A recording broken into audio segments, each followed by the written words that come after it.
Welcome, everyone. Today is Wednesday, the 28th of June, 2023, and this is the Cluster API project meeting.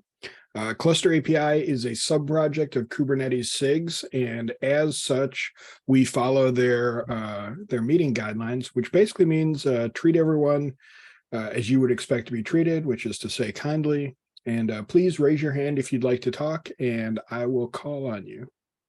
Usually at the beginning of our meetings, we like to give some time for new folks to say hi and introduce themselves to the community. So I will mute up for a second. And if you would like to say hi, please feel free to unmute and introduce yourself.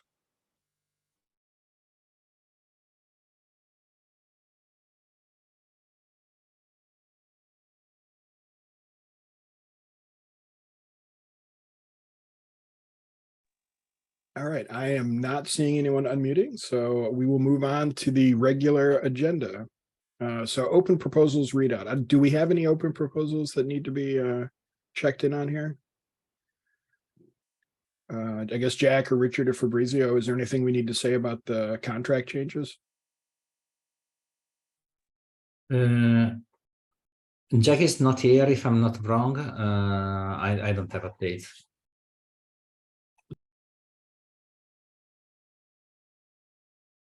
Okay, sounds like maybe no updates there. So our first agenda item, Guillermo, you have an item about several releases. Please take it away.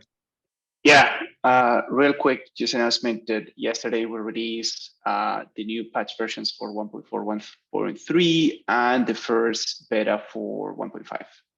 I think, Navas, you wanted to chime in to talk about email announcements about this. Yep. So we had sent out communication emails for 1.4.4, 1.3.9, and 1.5.0 beta O releases, but I think they are locked right now. So I think we need some help from the admins to unblock and forward it to the community. Yeah, that's all I have. Okay, cool. Sounds good on the new releases. Next topic, Fabrizio, you've got a FYI about the tentative 1.6 release calendar. Just a question for Guillermo. Are you saying that the email are still blocked? I think so. I think so because I'm still not on the white mailing list, I guess. I'm still a member of the group, but. Okay. After this meeting, if you can reach out to me, we try to get this sorted out, because yeah, I can look into our emails, things are configured, and maybe we can fix it once for all. Thank you very much. Okay. Yeah, a quick PSA from my side. So this week we merged a PR, which is about the release 1.6 calendar. First of all, kudos to Joe, our release lead, which drafted this calendar that, by the way, will be refined and made official by the next release lead in a couple of weeks. For now, it is tentative. It is a preliminary date. There is only one thing that is worth notable. We added a week which is called KubeCon Idle Week, which is the week 15, because yeah, most of the forks will be out, and it does not make sense to have any activity during this week. But yeah, please take a look, provide feedback, so the next release lead could refine it in the proper way. Thank you. Awesome. That looks really cool. So next topic, Guillermo, back to you for proposing the require area label. Yeah, just to give a very quick background for everyone who's not aware of this, there has been some work going on from previous release teams to add better design area labels to each PR. And that's what we have been trying to use as the prefix of each entry on the release note. So, you know, you see divided by bug or by docs or by new features, and then in those sections, you see the prefix like this is for cluster cattle, or this is for the KCP, et cetera, et cetera. So we use those area labels to determine the areas. What we have been doing is going over all the PRs that have that don't have the area label, and then use our own criteria to add the label, and then generate the release notes to get all that pre-formatted without having to manually do it.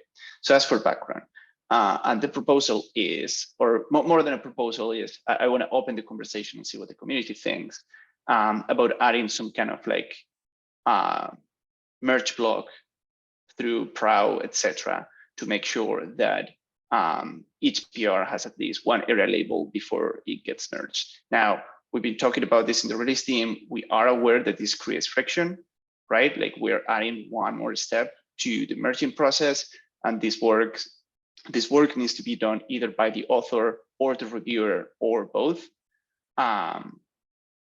But we believe that those are the folks who have the better context and the better information to decide what the area is. So we understand that there are pros or cons, but we want to open the conversation and see what the community thinks about it. I guess I have a question here, and I can't raise my hand as the moderator, but but if we're already at the point where something is going to be merged, meaning it has the appropriate labels on it, why would we be blocking it at that point for not having an area label? Like what does adding an area label at that point? Is this just, to help us in auditing or whatnot, or what's the functional usage there? Yeah, right. So yeah, I probably didn't explain that very well. We use when we generate the release notes for each release, each patch release or each minor release, we use the area label to determine how to classify each of those PRs into release notes. If the area label is not missing, someone in the release team needs to make the decision, okay, what is the area that we're going to use here? Not because the label is necessary for anything else, but because the area label is what determines how we classify each PR. So what we're proposing is, instead of trying to do that work at the end when we're going to release things and try to remember the history of what that PR was, et cetera, we are proposing moving that work up front when the PR is being reviewed or merged or created, but before we actually merge it. That way, by the time that we try to generate the release notes for its release, we already have all of those. Is that helpful? I'm not sure if that's total. Yeah, no, thank you. That's a great explanation, and I think it makes total sense. So thank you. Jack, you've got your hand up. Yeah, I'm +1. It sounds like it's an extension of the existing requirements that we have, like sparkles or green shoots, the emoji. So it's just an evolution of that to provide more detail. So I think that's actually great for users, because those sort of 5 canonical things which sort of acted as the way of classifying things in release notes, arguably not enough detail, not enough classification. So this will be great for that, I assume. I assume that there's going to be more areas as a side effect of this, right? Cool. Yeah, so the areas are all already defined. Previous release teams went through the process of determining what were the areas. The labels already exist, so they're already available. We have been using them. It's just a matter of now making it a requirement before merging. Joe, you've got your hand up. Yeah, just real quick, I wanted to add to that. And I think one thing we talked about as part of the release team was the possibility that there are multiple area labels in some extenuating circumstances where a large PR might touch multiple areas of the code. And so the tool handles that. So that way it's not just hey, this is a code change or a feature change, but it touches multiple controllers, multiple, the CLI, that kind of thing. So that way we can see from a user's perspective, it's a much bigger change. Nawaz, you've got your hand up. Yep, thank you. Just going back to the point of the label which Jack was mentioning, there are already four kinds of labels I mean, prefixes we have on the CAPI side, that's bug, a seedling, documentation, and all of it. So I think Guillermo was talking about area label being added as a label. So those 5 might not change. There'll still be bug, seedling, documentation, and etc. But the PR label itself would be, the PR is expected to be blocked on that label. So if a person doesn't define, hey, I'm making a change on the cluster cuttle, so it would be area cluster cuttle that needs to be added. That would be the area label, as far as I understand. Guillermo, please feel free to correct me if I'm getting it wrong. Yeah, thanks.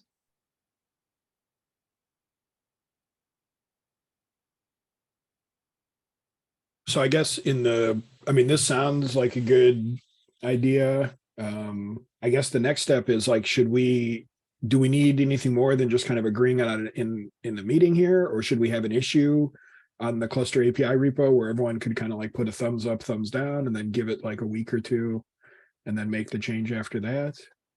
Guillermo, go ahead. Yeah, I was going to propose, if there are not major concerns here, that's why I was bringing it up, just create an issue and then leaving it up for a week. I don't know, maybe we can just leave it up until next week, and then next week we revisit it and see if there are many concerns or not. But I think it will be good to give an opportunity to folks who are not in this meeting to chime in. And it definitely creates friction. So I will rather give folks more time to think about it, etc. So my vote would be, if there are no major concerns in this meeting, I will go create an issue. I'll post it in Slack, and then maybe we'll revisit next week and decide if we set a lengthy consensus for the next one, or maybe we need more discussions. Fabrizio, you've got your hand up. Just a comment from my side. I'm not against taking a decision now, but we should consider if we start doing this now or at the beginning of the next cycle, which is going to happen in 3 or 4 weeks. So basically, we don't impact the stabilization phase, but we start from scratch in the next cycle. I'm +1 for starting the next cycle, by the way. Yeah, I think giving it a little more time is probably sensible. If we're gonna put up an issue and really give folks a chance to respond asynchronously, we probably would want to wait till the next cycle then. But Jack, you've got your hand up. Go ahead. Yeah, just quick +1 on that. Just thinking of folks who did some PRs earlier in this release cycle who aren't at this meeting and don't know about this, and then submit a PR tomorrow and get annoyed because, wait, I didn't have to do this a few weeks ago. What's going on? So I don't know. But it sounds like we have consensus-ish. So fair that everybody in this meeting can start expecting to apply these labels before PRs are merged in the few weeks before it becomes an actual hard and fast rule. Yeah, I'm not seeing any strong objections or even soft objections. So yeah, I think getting the issue up, gathering feedback from people who couldn't be here is great. And yeah, everyone who's here or watching this recording, like, I guess, please add the area to your PRs. Fabrizio, go ahead. Sorry, remind another thing. So we had a discussion a couple of weeks ago, following some feedback from test infra. We should always, for the implementation, we should always prefer PRAO than GitHub Actions, because test infra has a full control on security and on GitHub, on PRAO, while in GitHub Action there was a recent incident about security leakage and stuff like that. So yeah, if possible, let's prefer this. Let's consider this in the implementation. But this is an implementation detail. Cool. Good heads up. All right. Any more discussion on this topic?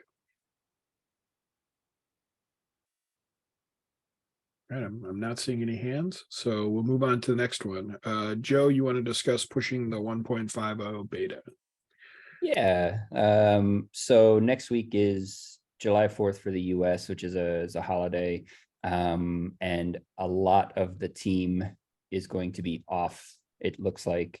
So instead of trying to finagle something, I thought I'd bring it up to the community. to see if we could just push it one day to July 5th. We can send out a notification and go that route. But it's a 1.5.0 beta X is the release. So Are there any objections to pushing it one day? and I'll make a quick PR just to update the schedule as well in our documentation to make sure that that's covered. Oh, that's awesome, Joe.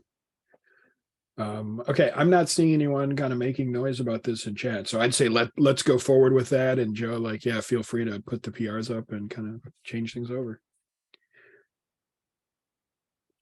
All right, Fabrizio, you've got the next one with some changes in Cap D. Yeah, this is basically a quick retrospective on what happened following the release of Kind 020. So basically, Kind 020 changed, and this is the issue with all the discussion, all the detail. But the long story is that Kind 020 changed how Kind-node images are built and how you have to run them. Okay, that things basically, and not only they changed, but they also published some old Kubernetes images for all the Kubernetes version with the new requirements. This basically broke us our CI retroactively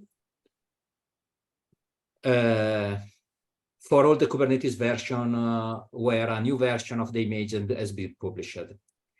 CI team worked relentless to fix this by pinning image with a given SHA. If you look at the kind of release note, they are asking you to use a specific SHA for every kind of version. So we first did this in our test configuration, and then basically there was another flash of PRs to make KDE more resilient to such type of changes. Always use the right SHA when we pick a Kubernetes version, and always use the right kubelt args for the kind that's not that the kind that's not image expect.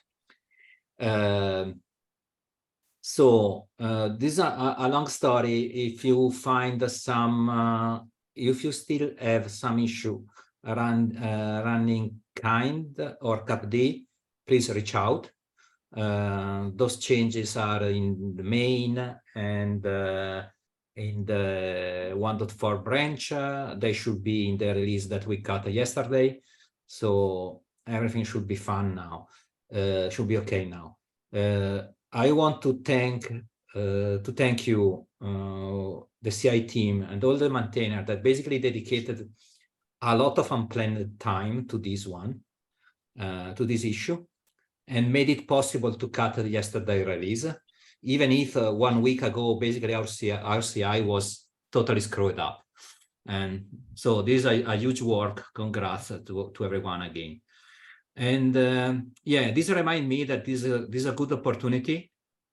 Those kind of issues are a great way to help the community because if someone steps in, the maintainer can continue to review other PRs, etc., etc. Otherwise, maintainers are basically blocked in getting CI back to green. So it is a great opportunity to learn and a great way to help the community. Even if we have a CI team, those kind of issues are kind of extraordinary, and we always need more help. So yeah, thank you everyone, and please consider if you're looking to do something how to help in copy, those kind of activities are the best one to help everyone.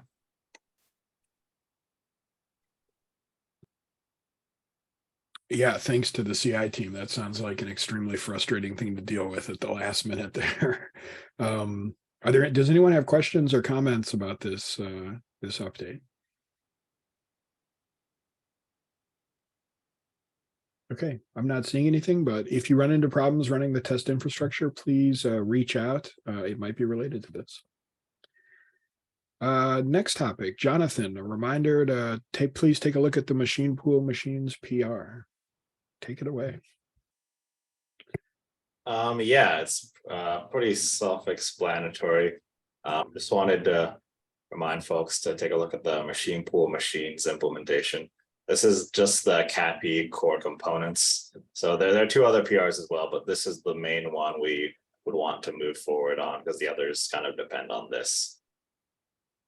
I've already gotten some reviews from Stefan and Fabrizio. We've made some changes that deviate a little bit from the proposal, but I think they're pretty reasonable. So please take a look if you get the chance. And also, if you plan on merging any PRs that touch the machine pool stuff, please ping me on Slack or something, just so I can have a heads up to rebase as well. All right, sounds good. Looks like a pretty vibrant PR going on there. Yeah, we can keep the discussion going. Yeah. Sure. So yeah, good call to action for the community. Please take a look at this if you have any interest at all in machine pools. It's cool stuff. Thanks, Jonathan. All right, Nawaz, release team planning. Please take it away. Yeah. Thanks. So this is something Comms team hasn't done earlier, but then we were planning on opening up the beta release testing issues on each of the provider repos. And we were wondering if the list of the providers present in this URL, is that the comprehensive list of providers? If yes, I mean, we still don't know if that is all the list. So I was wondering if we could start a chat in Slack, and if there are any providers who are missing, they could add in their repo names over there, so that we could open up a Git issue saying that, hey, we have a beta release open and you could test it out. This would be more as a marker so that the providers don't miss out on testing a minor release. Killian, you've got your hand up. Go ahead. Yeah, so I think in the release tasks, there is a list of providers. There was at one point, at least, on the repo. So in the release tasks where this is set out as a task, there should be a list of providers, which is basically all the providers under Kubernetes SIGs plus cap OCI, I think is who's listed there. Let me get a link and drop that in the doc.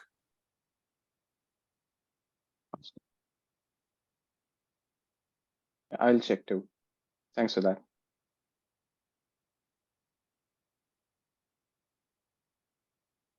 Any other comments or questions on this topic?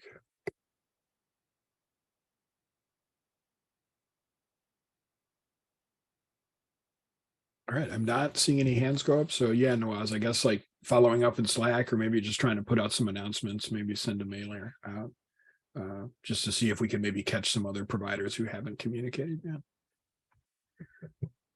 All right, thanks. Jack, you've got a topic about GitOps, UX, and mutating admission webhooks. Yeah, I just wanted to make a quick call, and if you could kindly drill into that issue right there that David Tessar submitted a while back. By we, I largely mean some folks in CAPZ are trying to tease out how to best integrate GitOps with Cluster API.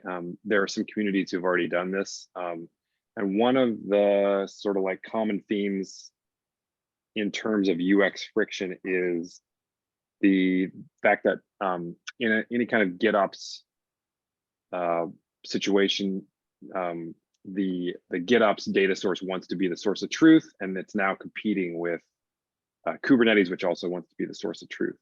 So one particular thing that happens is when your GitOps source of truth creates a resource based on its idea of what the metadata describing that resource looks like, and then the API server accepts it, and then maybe makes some mutations. Most common would be like a default. So perhaps a non-required from a API front end point of view property that has a sensible default that it just applies every time the resource is created.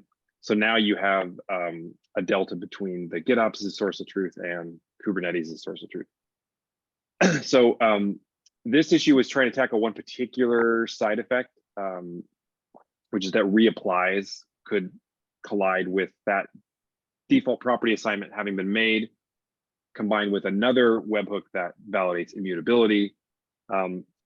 So having said all that background, what we're going to do in the coming months is run some experimentations in CapZ. And so I'd like to keep this issue open, but we're not going to advocate for any changes in CAFE right away until we get a better idea of how the sort of broader GitOps Kubernetes community is dealing with this, what I might say common UX friction.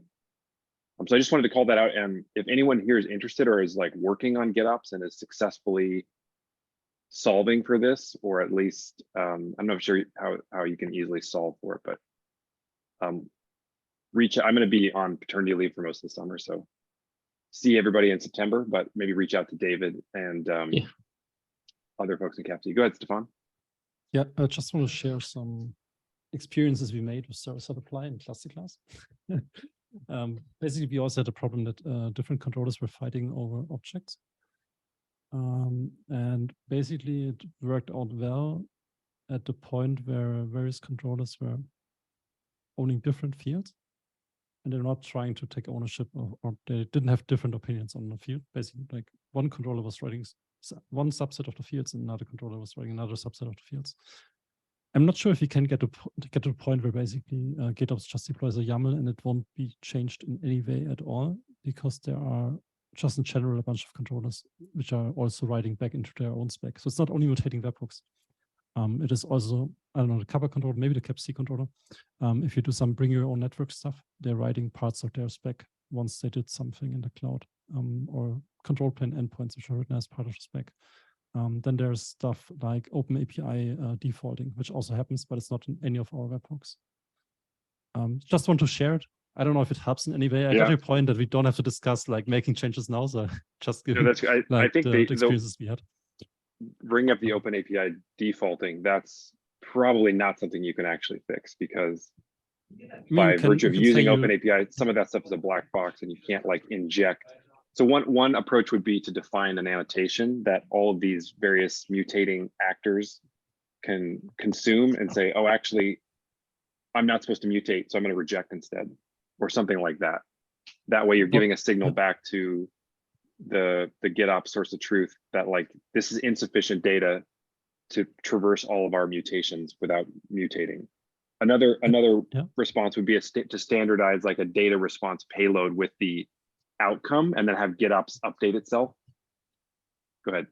What I think is where it's already going wrong is if the GitOps controller is trying to reapply the YAML if some other controller is adding a field, because it should not care at all about additional fields. I mean, all the server-side apply work in Kubernetes was done so that multiple different users are able to control one object together. So just imagine you create a cluster or cluster with cluster class or machine deployment where you have an autoscaler running on a replica field. So you have to make it work that the GitOps controller can deploy a machine deployment, not set a replica field, and then the autoscaler can set a replica field. Because otherwise those use cases just won't work anymore. And that's the reason why they did all this managed field work. So I don't know about a specific use cases, and I know just doing research, which is perfectly fine. Let's see what the results are. I would just in general, I would expect that there's also a way where GitOps controller can deal with some fields being written by other controllers, and then it just doesn't care because that controller itself doesn't have an opinion on those fields. That's how server-side apply usually solves that problem, in my opinion. Yeah, and another point, and then I'll pass it over to David, is it's obviously going to have to be a conversation between GitOps and Kubernetes. It can't be like, we want to solve this just by modifying Kubernetes behaviors. It's going to have to be a series of handshakes that are sort of well-defined so that these types of out-of-band changes outside of GitOps, which need to happen, can be done in a way where GitOps can observe those and then consume those in to sort of like temporarily defer source of truth. The autoscaler is a good one. Go ahead. I think David was next, and then Fabrizio. Yeah, I was just going to say, I think the overall intention is that so people can trust what's in Git as the source of truth for the cluster, and I do think it's a total fair statement that there'll be things like autoscaler number of nodes or something like that that may be different that potentially people don't care about. But the thing would be is if, let's say, indeed my management cluster goes down, or if indeed my actual Kubernetes cluster itself goes down, that what's there in the source of truth in Git for my cluster definition could then be recreated from scratch, and I would have some level of confidence that that's going to work well, right? And so I think if you have no idea, because I think right now most people just think, well, that's that is it, right? Whatever that definition's it, and if you have no visibility and no awareness that there could be meaningful changes there that aren't in the source of truth in Git, then that could be potentially a problem for people, right? So yeah, that's all I had. Fabrizio. Yeah, I think that there are two angles at this. So one, I totally agree with what Stefan was saying. Sorry.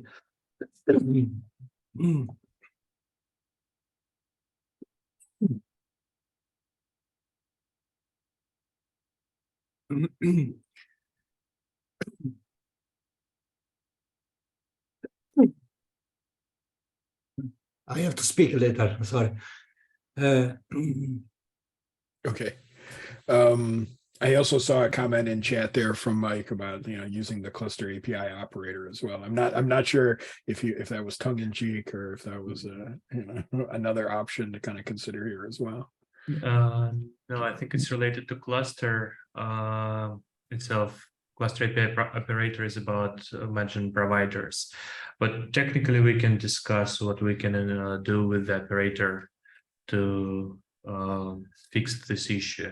I'm going to read the description, and I will leave some comments there. Oh, gotcha. Sorry, my bad. I didn't realize you were commenting on the previous topic. Okay, Fabrizio, are you ready? Sorry, but No apologies necessary. So two-sided is so if I think let's forget a second about cluster API. Think about deployments. If you think about deployments, you can control them with GitOps, and they get defaulting OpenAPI specs, and they can be contributed by other controllers. So this is not a problem specific for cluster API. It is a generic Kubernetes problem. I'm pretty sure that there are already solutions about this. I just don't know them. Second, when David is talking about, I want to make sure that GitOps is the source of truth and I can restore the state of the cluster, I think that we are forgetting an important thing that in this case is somehow specific of cluster API. So think about the cluster and the control plane endpoint. The control plane endpoint is something that is not part of the cluster spec and something that gets added later. And you cannot rebuild out of state. You just need to store it and keep when you restore your cluster. So I don't know if there are ways for GitOps tools to get back something for the cluster from the cluster, or we have to start thinking about how to split this kind of information like control plane endpoint, like I don't know, machine provider ID, node ref, stuff like that. If we have to think a better way to store them in separated CRDs, but then GitOps have to back also those CRDs that reflect the status of the cluster. So there are these two angles that for me are important. One, we are trying to solve a problem, which is objects are co-authored by different controllers, which is a common problem in Kubernetes. And the second one is cluster API is some specific behavior that uses CR and CR spec in most cases to store some info that make the link between cluster API and the underlying infra, and we need to preserve them.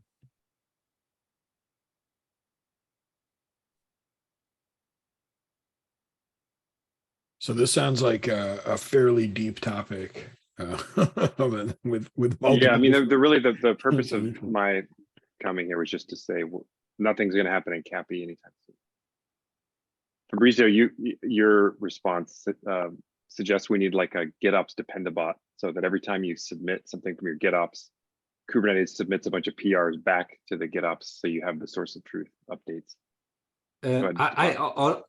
Honestly, I try to answer. Honestly, I don't know. I'm not an expert here. I use a GitHub only for experiment and never in production, so I cannot give real life feedback. It seems to me that it is a deep discussion, and at least I needed to learn a lot. So I'm looking forward for it.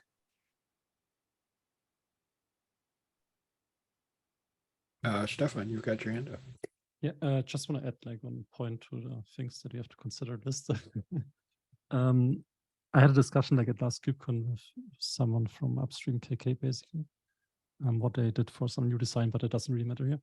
And the point was basically looking at cluster API today, and I think that was like how we thought about it is that basically if you have something that has to survive backup restore, it's only the spec basically, and the status has to be able to be rebuilt just based on a spec.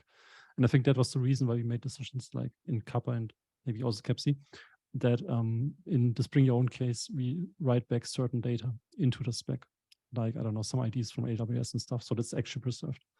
But it seems like there was an upstream cap like 2 or 3 years ago, which basically states that status is also something. So it's not a case anymore that we have to, that status can be lost at any point in time. And it has to be possible to rebuild the entire status based on spec.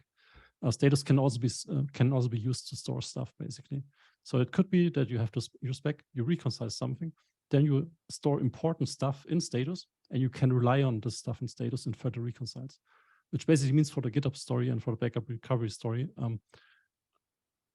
In general, we also probably have to be able to preserve status and not only spec. And a lot of status is usually never in GitOps, as far as I can tell.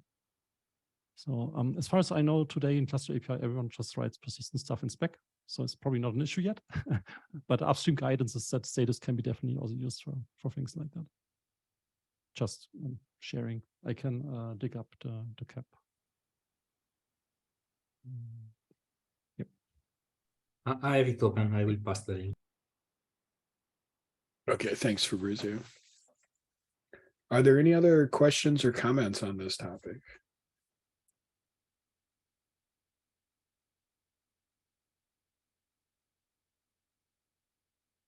All right, I'm not seeing any hands go up, but I am seeing this link. We can add that to the notes as well. Yeah, so that cap has basically like 2 or 3 main statements, which is like, yeah, you can use status for certain stuff now. Okay, so it sounds like probably there's some more discussion that needs to happen around this, and maybe a little more investigation as well. So I guess I would encourage folks to look at the issue there and leave their comments if they have suggestions or anything. So if there's no other questions about that, that brings us to the end of the regular agenda. We'll go into the provider updates now. Mike, you've got an update about the cluster API operator. Please take it away. Yeah, technically it's not a provider, it's an operator, but yeah, today we made a new release of cluster API operator version 04, and thanks to everyone who took part. So in general, we wanted to make the release as stable as possible. So it mainly consists of bug fixes. However, we added some interesting features. For example, Alex added a possibility to share credential secret between several providers. And also we updated the documentation because previously it was just a copy of original proposal. Now it's like regular documentation. The next release will be dedicated to features, and mainly we plan to improve our Helm chart to support installation of Cert Manager, installation and configuration, and also deploying cluster API providers. Here we work with Alex like in parallel. I work with Cert Manager and configuration of the operator, and Alex working on provider stuff. And then we're going to add cluster move support, which is required. We have issue request for that. And yeah, also we are collecting ideas for new API version. Because of new features, we have a dedicated issue for that, and probably it also be in the following release next month. So stay tuned. Thank you. Very cool. Thanks for the update, Mike. It sounds, yeah, sounds awesome. Oh, yeah. Okay, so that brings us to the end of our agenda. There's nothing more from the feature groups. So I guess thanks to everyone for attending. Unless there's any last minute issues, we'll call it here. In 3, 2, 1. All right. Thanks, everybody. See you next week. Thanks, Mike.